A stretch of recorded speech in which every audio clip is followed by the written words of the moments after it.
Metsakalmistu on see koht, kuhu tulevad inimesed ära saatma viimsele teekonnale oma lähedasi ning tuttavaid ja sugulasi ning loomulikult peab siin valdavuses olema rahu ja vaikus, kuid seda on hakanud viimasel ajal taas häirima siin ringi liikuvad liputajad.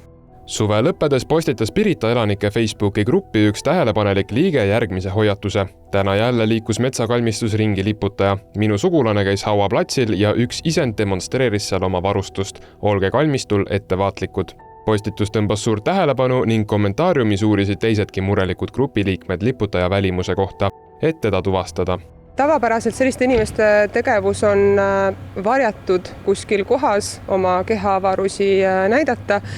Võivad olla inimestel ka vaimsed probleemid, kes selliseid asju teevad. Võivad tegutseda pigem võib-olla sellisel ajal, kui juba hakkab hämaramaks minema, et nende tegutsemist või nende tuvastamist on natukene raskem ka sellele jälile jõuda. Kas see olukord on pigem esmakordne või on seda siin varem ka olnud? No on varasemalt mainimisi olnud. Aga ütleme siis nagu üksikjuhtumid korra aastas või umbes niimoodi, et niisugust sari juhtumeid ei ole nagu olnud. Ta on niisugune kummaline teema, et ei oota kuidagi pidi kalmistul sellist olukorda.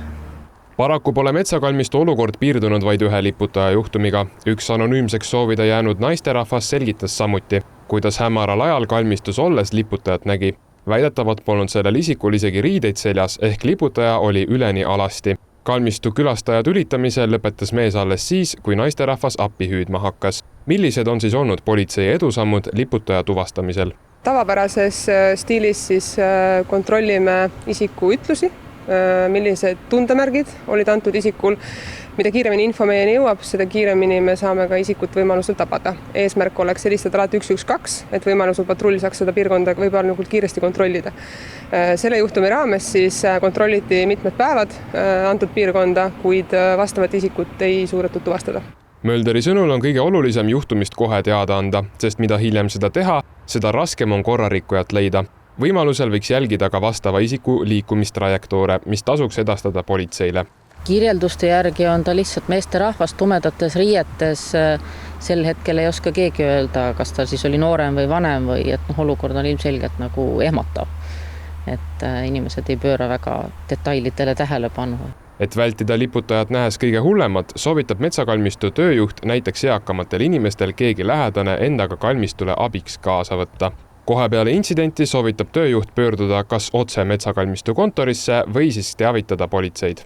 Kui sellist tegevust inimene märkab, siis kindlasti tuleks eeskätt teavitada 112.